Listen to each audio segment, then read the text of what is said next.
dificuldade ao utilizar a sua intervenção inicial. Portugal, à qual amanhã quer voltar, depois do bastizado feito, não faltam padrinhos a Primeiro-Ministro. E a Estado, é essa a lógica? Senhores deputados. Estamos na reta final desta legislatura. A Assembleia da República vai ser dissolvida formalmente esta semana. Enquanto se mostram as últimas cartas, os corredores continuam bastante movimentados. Pelo menos assim foi na tentativa de evitar a votação da moção de confiança. O resultado final é conhecido. A moção foi mesmo a votos e o governo de Luís Montenegro caiu. Mas pelo caminho, que conversas e contactos foram feitos? Nós já lá vamos, na conversa de bastidores. Para já, vamos ao bate-boca desta semana e vamos à capacidade poética de uma deputada do PSD. E essa é uma grande falha, Sr. Primeiro-Ministro. É uma armadilha para o país. Disse o Sr. Primeiro-Ministro, o país quer saber o que é que vai fazer. Muito obrigado, senhoras e senhores deputados. Já com o Parlamento a gastar os últimos cartuchos, as questões internacionais foram as protagonistas do debate de quinta-feira, mas com várias e inusitadas divergências. Vamos lá a isto, antes que acabem com este programa também, não é? Está em vias de extinção, agora que vamos conhecendo os nomes dos deputados todos. Eu sei que esta questão da capacidade poética da deputada Liliana Reis já foi muito popularizada no programa Isto é Gozar com Quem Trabalha. Aqui vamos tentar ouvir as respostas depois do poema. Ora, o debate foi na quinta-feira, foi pedido pelo LIVRE, era sobre Europa, segurança e democracia, mas rapidamente, claro está, divergiu para a situação política nacional e até para a cultura. Como referi, o Ricardo Araújo Pereira já popularizou esta obra poética, mas para contextualizar vamos só escutar um breve trecho. Ó Europa, Europa de todos nós, bendigo o teu nome e invoco a tua ressurreição, para que sejamos novamente afortunados e dos valores e riqueza se faça reparação. As palavras Milosca às tuas crianças esvaneceram-se por entre a azáfama. Descartes e Spinoza peregrinam entre a lama e da racionalidade resta-nos a lembrança. Reis Liliana 2025 é o autor deste poema, declamado em direto na Assembleia da República, mas a deputada do PSD não se dedicou apenas a poemas nesta tarde e momentos antes tinha feito uma comparação agropecuária com o momento político que se vai vivendo. Nos últimos dias foi muito mais longe. Não tentaram apenas transformar o nosso primeiro-ministro num porco, como nos conduziram a todos a uma pocilga, através de um populismo vazio que a todos condena, porque a nenhum isenta ou absolve. A deputada do PSD, que foi cabeça de lista nas eleições de há um ano, acusa a oposição de ter transformado o Parlamento numa pocilga. Ora, a resposta não tardou, veio pela deputada do PS, Isabel Moreira, que muito rapidamente avisou que não seria em jeito de poemas. É sem poema, é? É sem poema, avisa Isabel Moreira quando chega ao púlpito da Assembleia da República, e por isso foi lá recordar o que disse Luís Montenegro a quando da demissão de António Costa. Quando António Costa se demitiu, sozinho, sem ser ladeado dos seus ministros e das suas ministras, na sequência de um parágrafo que constava de um comunicado da Procuradoria-Geral da República, Luís Montenegro disse: a manipulação e a mentira têm sempre um prazo de validade, e na mesma intervenção usou palavras como compadrio, pântano e falou imediatamente em corrupção administrativa e política. A senhora deputada está apresentada. A resposta de Isabel Moreira às acusações de Liliana Reis, isto já depois de conhecida a decisão do Presidente da República de convocar eleições antecipadas, ainda assim a fazer a defesa da honra de António Costa. Bom, o Parlamento vai esgotando os últimos cartuchos, a dissolução formal está prevista para esta quinta-feira. Até lá, que dossiês é que ainda podem ficar fechados? Nós depois um dia iremos aos que caíram, também ainda vamos ter tempo para isso, mas para já o que se vai tentar fechar é o relatório com as conclusões da Comissão Parlamentar de Inquérito ao caso das Gêmeas. A marcação das eleições para 18 de maio deu aqui mais uns dias de trabalho aos deputados, que podem ainda tentar encontrar uma forma de aprovar conclusões alternativas, face ao que foi apresentado pela deputada do Chega, Cristina Rodrigues. Depois de dissolvida, a Assembleia pode apenas concluir os processos legislativos que já foram definitivamente aprovados, pode tratar daquilo que se chama a redação final dos diplomas, que é uma fase em que já não há alterações de caráter político, mas apenas meramente técnico. É muito trabalho, até porque os partidos, Miguel, numas eleições marcadas em contrarrelógio, começam também em breve numa correria para a formação das listas de candidatos a deputados. Há uma vantagem, é que por isto ter que ser feito tudo em pouco tempo, retira margem para grandes polémicas entre os partidos na definição de listas, é também sempre algo habitual. As listas vão ter que ser entregues até ao dia 7 de abril, dá apenas 3 semanas aos partidos para apresentarem essa formalização dos candidatos. O PSD, por exemplo, deve aprovar as listas e a renovação formal da coligação até ao final da próxima semana. Estes que são deputados, que não chegam a cumprir um ano de mandato.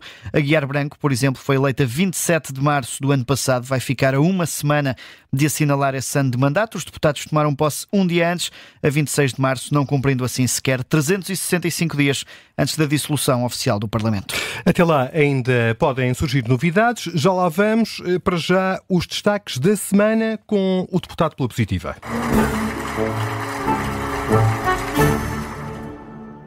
Esta semana, Miguel, destacas o deputado do Partido Socialista, Fernando Medina.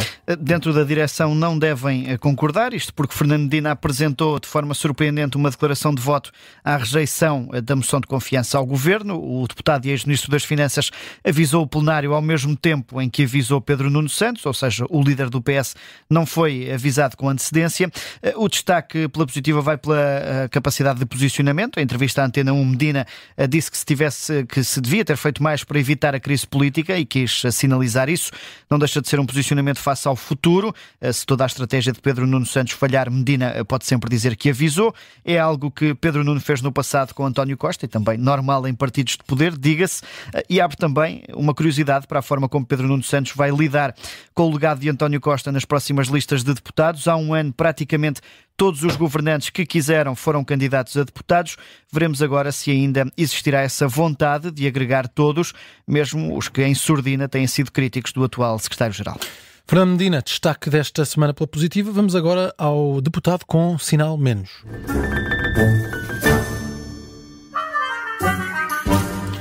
Esta semana a tua escolha vai para o líder parlamentar do PSD, Hugo Soares.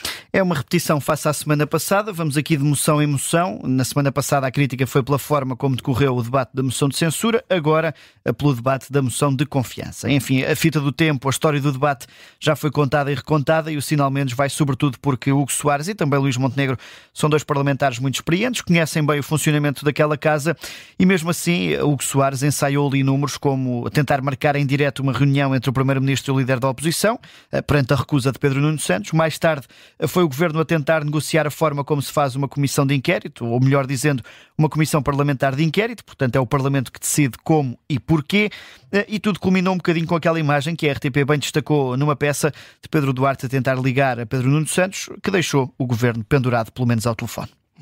E agora vamos à última agenda desta legislatura. Esta semana vai decorrer a última sessão plenária antes da dissolução. Está marcada para quarta-feira às 3 da tarde. Até agora ainda não se sabe se conta com a presença do Primeiro-Ministro ou apenas do Ministro dos Negócios Estrangeiros, Paulo Rangel.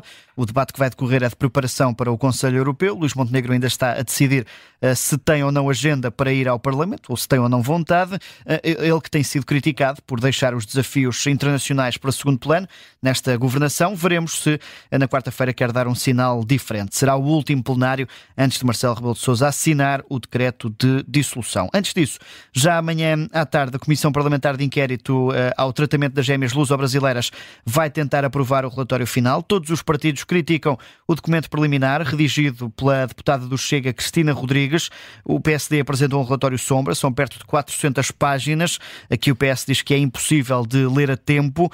Já o PS apresentou apenas algumas conclusões diferentes. Veremos se, perante tudo isto, há tempo ou não para cozinhar um texto com as conclusões da Comissão de Inquérito. Últimos trabalhos desta Assembleia da República, é tudo para acompanhar aqui no Observador. Antes de fecharmos, vamos ainda à conversa de bastidores.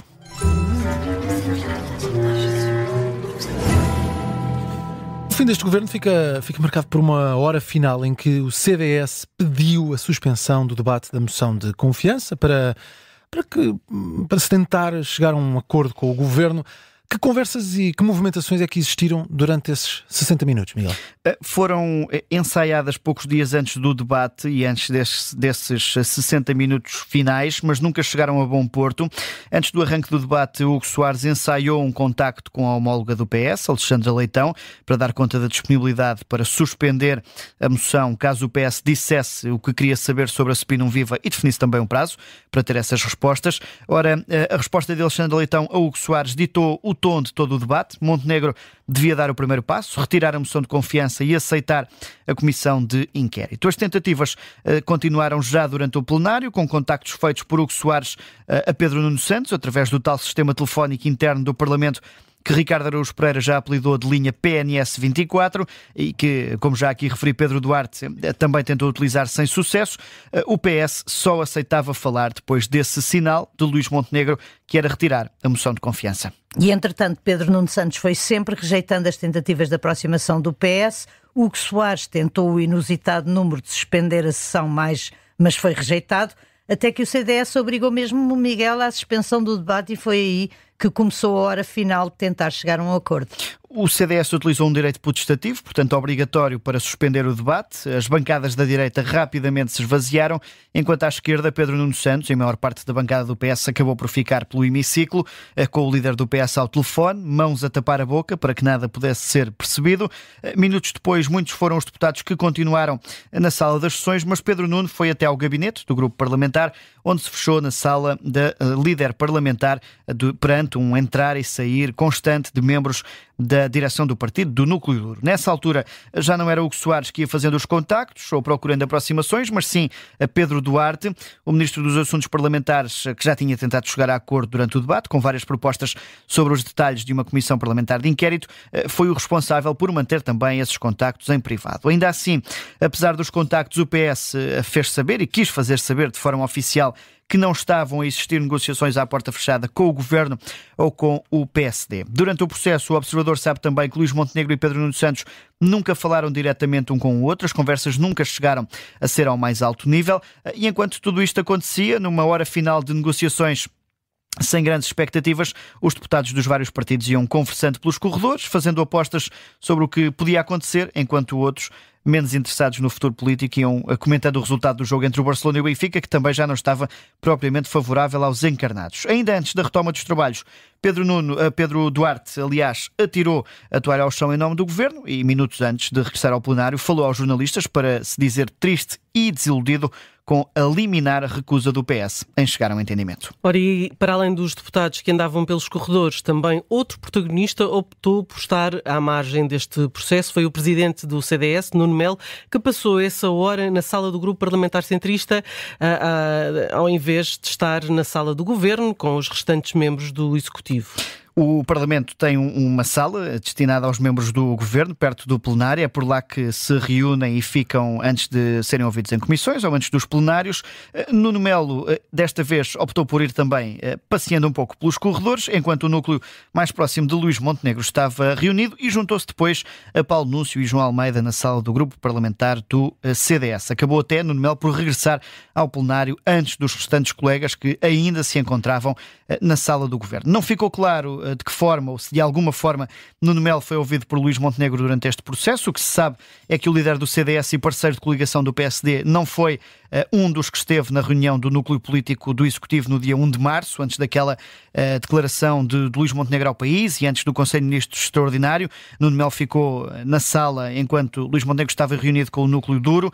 Ainda assim, o entendimento do presidente do CDS, como deu conta em entrevista à SIC, é que o acordo de coligação é válido até às autárquicas, logo, apesar de poder discordar ou não, também abrange estas eleições legislativas antecipadas, tendo sido mais ou menos ouvido por parte de Luís Montenegro. E assim ficamos a conhecer alguns dos factos mais relevantes durante essa hora de pausa na discussão e votação da moção de confiança. E o repórter parlamentar do Observador, o que é que andou a fazer durante essa hora?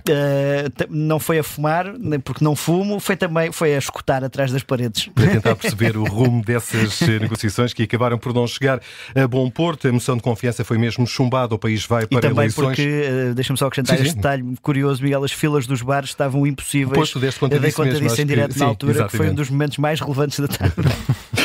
Chegamos assim ao fim de Passos Perdidos. Estão de regresso na próxima segunda-feira, já depois da dissolução oficial do Parlamento. Pode ouvir esta edição a qualquer momento em podcast. E, na verdade, ao utilizar os primeiros... a sua intervenção inicial... Portugal, à qual amanhã quer voltar, depois do bastizado feito, não faltam padrinhos a Primeiro-Ministro.